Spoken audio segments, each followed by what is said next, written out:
It's 2025 and both our phones and our Sony cameras are now able to work hand in hand to provide us a better user experience. So I'll show you how we can turn our phones into 1. A professional grade video monitor, 2. An instantaneous way to transfer raw photos from our camera to our phone as we're pressing down the button, and 3. How I crafted together the perfect behind the scenes POV rig to prove our photos are not generated by AI. But there's also one new method, a brand new workflow later on this list that I'm gonna need your thoughts on because I'm honestly not entirely sure if it's any good, but it exists. Anyways, my name is Jason Vong, and the first thing on the list is tethering, which basically means every time we take a photo on our camera, the photo automatically gets saved into our phone's photo library. All right, so let me demonstrate right here. I have everything all set up. I'm gonna take my photo. Okay, I'm gonna wait till this finishes sending over.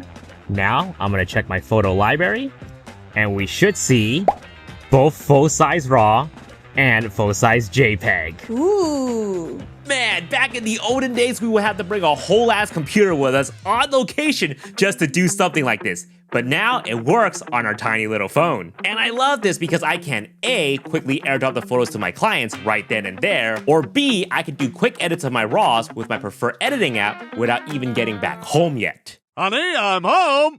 Now to do this, you'll need to download the Sony Creators app. Open it, connect your camera to your phone via USB-C, choose remote shooting on your camera, and the Sony Creators app should automatically recognize your camera, and from there you should be able to choose remote shooting on the app. But we're not done yet. If you weren't prompted earlier, go into the menu of your camera, navigate to the green globe tab, choose Connection PC Remote, Remote Shoot Setting, and make sure Still Image Save Destination is set for both destination and camera. This just means it'll save the photo to both your phone and your camera. Next option, save image size. Make sure it's original. And finally, RAW plus save image, and select both RAW and JPEG if you want both files of the same photo to get saved to both your phone and your camera. And then on the app, after you open up remote shooting, open menu, scroll down to remote shoot setting, save image size, and make sure it's original and not 2M. Now, while you can do the tethering wirelessly, I'm always a huge advocate of hard wiring. With wireless connections, you always run the risk of not connecting right away, or stuttering performance and slow transfer speed. But with a USB-C cable like this, the direct connection means we'll have minimal lag, rare disconnection, and most importantly, faster transfer speed because RAW files can be huge. And I'll link both the Coiled USB-C cable along with the MagSafe mount accessories that I use with my camera in the description box below. And here's a little secret for you. We can also screen record on our phones as we're using the app to capture behind the scenes. We get to see all the little autofocus box tracking our subject. Just one of the few ways that we capture the UI of our cameras for tutorial content on this channel. Neat, huh? And here's another way that we capture behind the scenes using the phone. JV's BTS POV RIG. Wait, you're supposed to say rig. Oh. So with the advent of AI and the risk of people accusing my photos as generated, I've been taking a lot of measures to capture as much behind the scenes as I can. And one of the ways that I do it is with a POV rig. Now, I've seen other creators use a magic arm like this, which is great, but I personally think they are cumbersome to set up because the moment that you loosen this knob right here, the whole thing gets all flippity-floppity on you. There's never any consistency when you try to attach it again. So instead, I got this dual flash bracket, place my camera in the front, the same MagSafe adapter in the back, stick my phone here, open up my camera app, go 0.5x, and voila! Nice setup, huh? Yeah. And the beauty of this POV rig is that you can use it with any cameras. And I love this point of view because we can still see a lot of the environment and what we're capturing. Anyways, what I also like to do is spin the camera around like this and position the framing on my phone so it centers the camera. And now we get this nice face angle as well. It just looks really dynamic and shows that we're on location cooking up these nice photographs. And again, links to these parts are in the description box and pinned comment below. Next one on the list is for all of my filmmaking homies out there. Getting professional video monitoring tools on your phone with the Monitor and Control app. Now, I did make a dedicated video on this a few months ago, but if you didn't see it, don't worry, I'll catch you up right now. In addition to being able to change the shutter speed, aperture, and ISO values on our phone, we can also touch to track focus, pull up a histogram, view our frame in false colors, do anamorphic D-squeezes, do LUT previews, and perform multicam operation. It is insane how powerful this app is. Now, I must give this disclaimer, it does not replace an actual pro monitor, but it is a great solution for beginners or even for a second or third cam.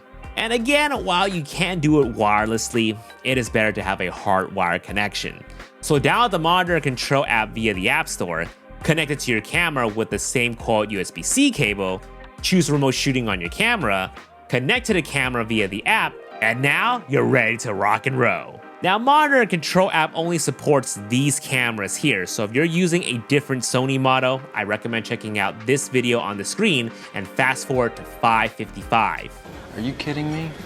So moving on to this relatively new workflow that Sony introduced, and I'm honestly not sure how to feel about it. Like, I was excited at first when it was first announced, but when I actually got to test it out, I can't say it's for me, but hey, maybe it's for you. Automated file transfer from camera to Adobe Lightroom via cloud. Which sounds awesome because the photos will automatically appear in Lightroom so you can get started on editing right away without plugging in your SD card, but there's some caveat to it. So first, I'll walk you through the setup process and then we can discuss the practicality of this workflow.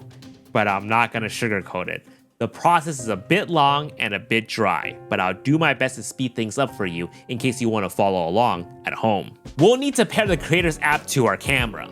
Click the Add button and select our camera model, and then on our camera, we'll go into Menu, go down to the green globe tab, select Connection, and then Smartphone Connection. On the app, we should see our camera model along with the pairing prompt. Click on it to start connection. Confirm the pairing code, and now our phone is paired wirelessly to the app. Now, if you haven't signed up for a Sony account yet, this would be a good time to do it as it is required to use their cloud service. They provide 5 GB for free and 25 GB if you add an eligible Sony camera to your account. They of course have options for you to pay to get more space. Now that it's paired, on the app, tap on Cloud function and start setting. Now, if you don't see Cloud function, you may need to update your camera to the latest firmware. Here, it will prompt you through getting your camera connected to your home Wi-Fi, which the phone will automatically pass that login info to. There will be no need to enter your Wi-Fi password on your camera. Once the process is done, we will now link the camera to the cloud. Now to set up cloud upload. We can choose what file format gets uploaded. I will select RAW for now, and you can choose whatever you like. I won't select any of the video files because those will chew through any of the little cloud storage that I have fast. So yeah, no videos. And save. Next, advanced upload settings. This is where we enable the pipeline to Lightroom and even Google Drive if you want. Make sure cloud upload function is ticked and RAW is still our preferred files to upload. And here we can also select our upload condition as well, so it doesn't upload everything. Like we can choose to have only protected or rated photos uploaded, or movies with shot markers uploaded. This is a great way to save space and be intentional with specific photos that get uploaded to the cloud. I would definitely select ratings, but for the sake of this demo, I'll just upload everything so you can see how it works. And finally, the most important step here, auto transfer setting. Make sure it's on for Adobe Lightroom, and it will prompt you to sign into your Adobe account. So this arduous process setup should take you about less than 10 to 15 minutes, but once it's set up, the pairing and cloud transfer should be completely automated. Okay, so now I'll take a photo. It's a super up close photo. And I need to turn off camera, turn on camera, which is a very important process because that triggers the cloud upload, and the photo we just took should appear in Adobe Lightroom any day now.